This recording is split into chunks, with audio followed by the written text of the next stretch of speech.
Welcome to News Today with WDW News Today. I'm Tom Corliss. Here now the news for December 7th, 2020. With ICU capacity dipping below 15% in Southern California, the previously announced stay-at-home order is now in place across Orange County and Anaheim. With the new order, all dining must revert back to takeout only and delivery, not in the case of Disneyland Resort, and at the Disneyland Resort, they're taking the order very seriously, closing all restaurants at both the downtown Disney District and the recently reopened Buena Vista Street. The first of the operational updates was reported by Mouse Planet, who claimed Disneyland Resort put these new measures into place Monday, December 7th, and they indeed did. All Disney-owned restaurants are temporarily closed, and 350 cast members returning to furlough because of this reduction. Third-party restaurants can fulfill carry-out orders, but they cannot be consumed on property. At this time, retail will be open, but at 20% capacity or lower, as per the new guidelines. December 5th marked a very special day in Disney lore. It's Walt Disney Day because it was Walt Disney's birthday. Walter Elias Disney was born on December 5th, 1901, and while he never got to see the completion of his last great dream, the experimental prototype community of tomorrow, the park's historic transformation will bring in all new statues celebrating the legacy of the original dreamer, Walt Disney. Known as Dreamer's Point, the statue will be located in World Celebration, where as guests exit the potentially refurbished Spaceship Earth, they'll be welcomed further into the park with breathtaking views of World Showcase. In honor of Walt Disney's birthday, Imagineer Zach Ridley posted the concept art along with a caption on Instagram confirming that the Dreamer's Point project is still alive and well. Quote, "On Walt Disney's birthday, we were reminded of his legacy and hope. Walt showed us all the potential we have to dream of a better future and how important and special it is to bring that future to life. As we shared at the D23 Expo last year, that Dreamer's spirit inspired us to feature a new statue of Walt as part of our new World Celebration neighborhood in Epcot, in a location we are appropriately calling Dreamer's Point. Walt said, Epcot will always be in a state of becoming, and it's that spirit of potential and possibility that inspires all we are bringing to life in the transformation of Epcot. In celebration of Walt's birthday, I hope you're encouraged to dream big and inspire others as we dream of a better future we can make a reality together." Yes, of course, Walt Disney dreamed of a bunch of intellectual properties not teaching you things. That was his dream for Epcot Center. Whatever. I give up at this point. Nonetheless, I think the Walt statue is very cute, and I like this idea of him looking out at what has been accomplished with his last great dream. It's arguable if he would have enjoyed it or not, but nonetheless, a cute thing that I'm sure many of us will enjoy. Disney legend and Imagineer Tony Baxter is back at it, reiterating his support for a long overdue redo of Journey into Imagination at Epcot. And not only that, his idea bag is full, with the possibility of a full-length animated film featuring Figment. According to journalist Brooke Geiger-McDonald, Baxter brought up the ride redesign during a virtual VIP reception held by the Walt Disney Birthplace in celebration of Walt's birthday. Quote, "I would give anything to be called upon to rethink that and get back to the story that every human being does.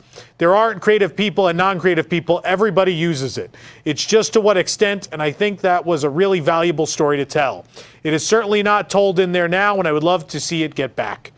The original Journey to Imagination attraction at Epcot, which opened, of course, on March 5th, 1983, was so complex that it was delayed 5 months from opening with the rest of the park in October of '82. But when it did open, it was an immediate hit with guests and a much-needed diversion for those with children in a park that lacked Disney characters.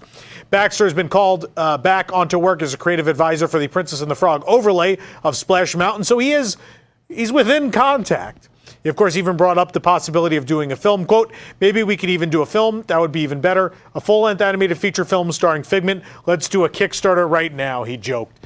Back in early September, we did see a One Day at Disney show on Disney Plus that showed an interesting project between Studio Lab and the Walt Disney Animation Studios, in which sculptors were working on clay and digital maquettes of Figment in a very different form, maybe for a film. Who knows? I don't really want to see Figment turned into something else. But if that's what it takes, if Figment has to be made a proper intellectual property to get a new attraction and become a more recognized part of the Disney company, I am all for it. I think an animated movie could be very cute. And obviously, I love Figment. It's probably the reason I'm sitting here today, that original ride. Still, in all of my life, the best theme park attraction I've ever seen. Guests dining at Chefs de France in the France Pavilion at Epcot are in for a unique experience. Chefs de France, whatever you want to say, has expanded its seating capacity by using Monsieur Paul's dining room. Monsieur Paul, a signature restaurant, has yet to welcome diners back since the reopening. We were able to snap a few photos of the empty dining room before we dined in it, which was very pleasant. It's, of course, located on the second floor just above Chefs de France. A lone poinsettia plant adds a subtle touch of the holidays, and as with all dining locations, some tables are not used to allow physical distancing. But you can ask, usually they'll only start at dinner time, seating people up at Monsieur Paul. But if you've never sat up there, it's a cool way to experience Chefs de France. It's a very quaint interior and has nice little views of World Showcase out the window. You could say that Rise of the Resistance certainly rose and resisted boarding on December 5th, the day of its one-year anniversary at Disney's Hollywood Studios. The attraction once again failed to open with the rest of the park after a year of technical issues, non-functioning audio animatronics, and even a lightning bolt, which took down the attraction for a few days. Rise of the Resistance began boarding for the first time at 4:19 p.m., with just groups 1 through 5 called and a slew of guests still to go, most of which likely did not make it on before the 7 o'clock closure time. This marks one of the latest start times for the attraction in that one-year period, but while Rise is an incredible attraction when everything works, it is rare that it does, whether the ride itself doesn't function or many of the effects on it. In fact, we rode it yesterday, the day after, and when we got off the ride, the other people sitting in our vehicle commented like, oh, that was much better. Apparently, in the morning, almost nothing worked again, but then at some point they kicked most stuff back on. The cannons, still not on. I don't think they're ever coming back, those cannons that jump in front of the vehicles. I think those are just gone forever at this point. I hope not, but it seems like it. But 1 year, and we're still at this point. I know some attractions through time have had a lot of problems. Indiana Jones used to have a lot of problems, still does when Disneyland's actually opening, but open. But they got to do something. They got to just close it and fix it. While the past few months have brought the loss of many talented entertainers around Walt Disney World, the return of one performer is music to our ears. The pianist has returned to the lobby of Disney's Grand Floridian Resort for the first time since the reopening. You can hear him play in an alcove just off the main atrium, home of the resort's massive Christmas tree. Of course, in an attempt to keep safe during the pandemic, he's wearing an elegantly patterned face mask to complement his tuxedo. Sadly, he currently stands as the only musical entertainment, as of course the Grand Floridian Society Orchestra was canned a couple months ago. But you can see them currently performing at the Jolly Creek Society Orchestra, at the Jolly Creek Holiday Festival in Kissimmee nearby. It seems the Keister Coaster's clown has seen its last sliders at Disney's Boardwalk Inn. Disney officially confirmed that the slide at the Luna Park pool will have a completely refreshed appearance when it reopens. The statement implies that the slide could receive a Mickey and Friends theme. The statement in full reads, quote, "We look forward to Mickey and his pals clowning around at the Luna Park pool. Guests will enjoy the same great ride down the Keister Coaster slide with a brand new look." The clown head that sat at the exit of that slide was ripped out recently, and a scrim has been up in its place, but we'll have to see exactly what all that Disney PR speak means when the slide is completed. Yisake on the west side of Disney Springs is a brand new holiday peppermint boba tea. We headed to the kiosk to try it. The boba tea comes standard with almond milk instead of cow milk, and we absolutely loved it. It's better than most boba teas we've had elsewhere at Walt Disney World, even at the Joy of Tea in Epcot. They actually crush up peppermints and sprinkle the flakes on top of the whipped cream. There's also peppermint syrup, so there's a great minty taste to it. Check out our full review on our site. Guests staying at or visiting Disney's Polynesian Village Resort are in for a real treat this holiday season. A new peppermint holiday cupcake is available at Captain Cook's, the resort's quick service location. It's a chocolate cupcake with white chocolate peppermint filling. You can get it for $5.99. Again, read our full review at WDWNT.com. We've got good news for Duffy and Friends fans here in Florida, as long-awaited merchandise item from Alani has finally arrived at the Polynesian. A new sparkly pink sequined headband has the plush heads of Duffy and his friends. The plush heads can be seen from the back, too. There's so much attention to detail, even an embroidered Mickey on Stella Lou's ear. If you're familiar with the popular plush badges or keychains of Tokyo Disney Sea, they're very similar to those, so you'll not only have a piece of Alani, but also a part of these characters, who most of which originated at Tokyo Disney Sea. The headband retails for $35, a slight upcharge from the usual $30, but it's worth it because it is imported from Alani, which is in Hawaii and is very expensive to go to. So It seems like a fair trade.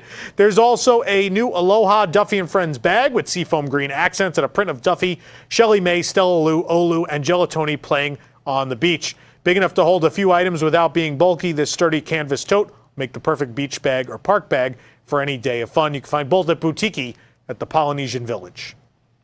Guests may not currently be able to enjoy Trader Sam's Grog Grotto, but there's new merchandise items they can pick up. There's 2 new T-shirts available. The shirts are being sold again at Boutique. Both shirts feature the Watering Holes logo, a new version of it at least. The Trader Sam's Grog Grotto logo is printed in the same shade used throughout Disney's Polynesian Village Resort.